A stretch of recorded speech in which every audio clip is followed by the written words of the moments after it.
Everyone, buckle up.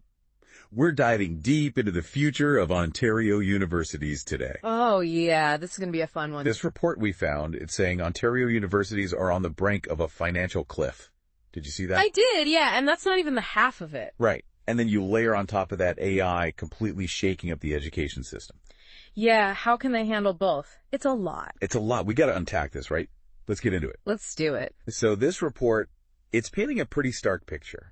It is. It really is. One of the biggest things that jumped out at me, they say we could lose like 100,000 student spots by 2030 Wow. if things don't change. 100,000. It's pretty crazy. That's a huge number.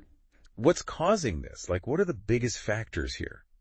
Well, there are a few things happening all at once, right? So there's Bill 124. Right. That capped wage increases for a lot of public sector workers. Including university faculty and staff. Exactly. So that's put a strain on things. Then on top of that, you've got the feds cutting back on tuition for international students. And then we can't forget about the province's tuition freeze. Oh, right. The tuition freeze, that's still in effect. Yeah, so universities are basically getting squeezed from every direction. Totally. It's not a good situation. And the thing is, Ontario already has the lowest per student funding in Canada. You know? You're telling me. It's tough to see how they can keep things running. And even with those recent funding boosts from the province. Right. Even with those, it's still not enough to make up for everything else. Universities are having to cut costs left and right. They're making tough decisions, for sure. The report actually highlights the University of Waterloo. They're Waterloo. really feeling the pinch. I mean, they're even dipping into funds that are meant for infrastructure just to get by. That's not good. No, that's not sustainable at all. But then there's this whole other thing, right? Oh, yeah. AI. AI, that's the big one. It's changing everything. I mean, it's impacting every industry, every job market. And yeah, higher ed is right there in the mix. Right in the thick of it. I think the question is, can universities adapt fast enough? To stay relevant. Because everything's changing so quickly. Exactly. So on one hand, they've got this financial crisis. Yeah. And then on the other hand, they've got to figure out this AI revolution. That's the challenge, isn't it? It is. What happens to the universities that can't keep up? Well, I mean, think about it. If they're not offering programs that are up to date, relevant, Students are going to go somewhere else? exactly, they'll go where the exciting stuff is, and the faculty too. Oh, yeah. The best and brightest, they're going to go where they can be on the cutting edge. And where they can make a difference, for sure. Plus, we're already seeing things like micro-credentials and online learning taking off. Right.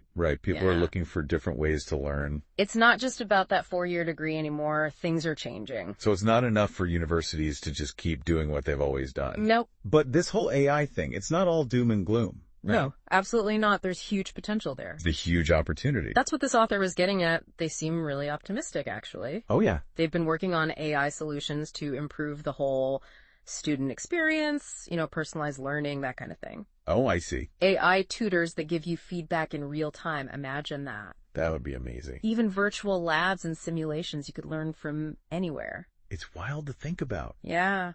It really makes you wonder about the role of professors in the future.